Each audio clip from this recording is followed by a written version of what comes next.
Lysander Moonwhisper. The town of Ethelgard nestled in the valley like a forgotten dream. Smoke curled lazily from chimney pots, painting the air with the scent of pine and baking bread.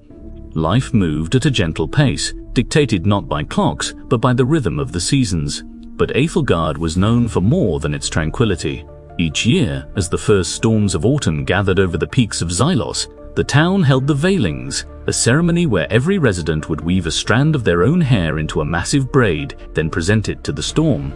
They believed it appeased the sentient storm, a being of immense power said to watch over and occasionally punish the valley. It was peculiar, even for these parts, but the people of Ethelgard weren't troubled by it, they simply did.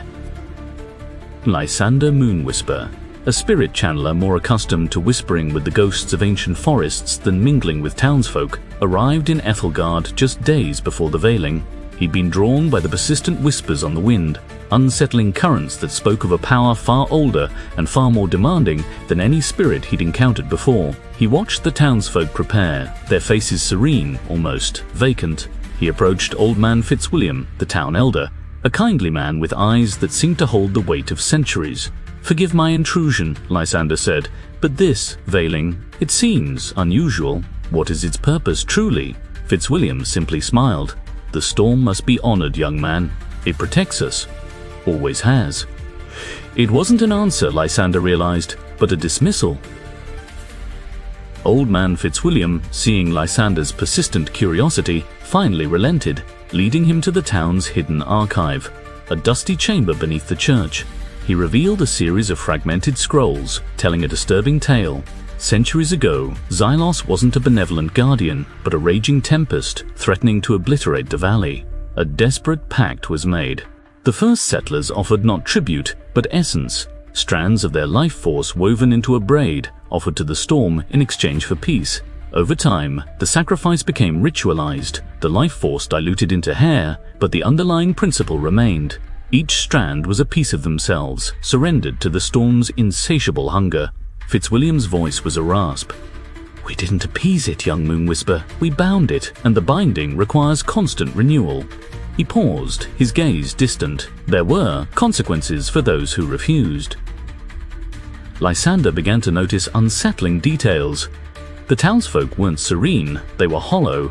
Their eyes lacked a certain spark. He observed children willingly offering thick braids of hair, their faces devoid of emotion.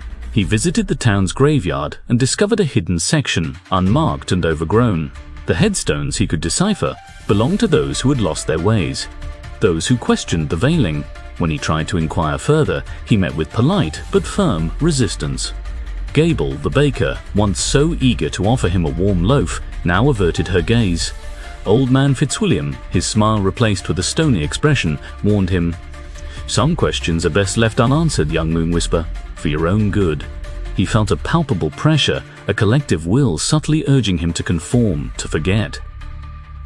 During the veiling ceremony, as the townsfolk began to present their braids, Lysander stepped forward. The air crackled with energy, and the storm above churned with increasing ferocity. He raised his hands, channeling the spirits of the valley, bolstering his voice with their ancient power. "This is not a tribute," he declared, his voice echoing across the square. "It is a surrender. A feeding. You offer not respect, but your very essence to a being that demands more than you can give. You bind yourselves to its will, becoming hollow shells." A collective gasp rippled through the crowd. Fitzwilliam's face contorted with rage. "Blasphemy," he roared. "He threatens our peace. Silence him." Several townsfolk moved forward, their eyes blank, their faces devoid of emotion, ready to obey. As the townsfolk moved to silence Lysander, the storm unleashed its fury. But it wasn't rain or wind that came cascading down. It was memory. Flashes of forgotten lives flooded the square. The dreams, the loves, the losses of generations consumed by the storm. Lysander saw the truth in horrifying clarity. The storm wasn't appeased by hair, but by the potential contained within it. Each strand represented a life unlived, a future stolen, a soul diminished. The town of Ethelgard wasn't protected. It was sustained by the storm's hunger, a parasitic existence built on the sacrifice of its own people. The peace wasn't serenity, but stagnation, a collective acceptance of a dwindling existence. And the storm, it wasn't a guardian, but a collector, hoarding potential like a miser hoarding gold. Lysander stood at a crossroads. He could flee, warn others, and leave Æthelgard to its fate, but he knew the storm's influence extended far beyond the valley, subtly manipulating the surrounding lands. He could fight, attempting to sever the binding, but the storm's power was immense, and he was only one man. Or he could succumb, offer his own essence, and become another hollow shell in Æthelgard's silent chorus. He closed his eyes, reaching out to the spirits of the valley, seeking guidance.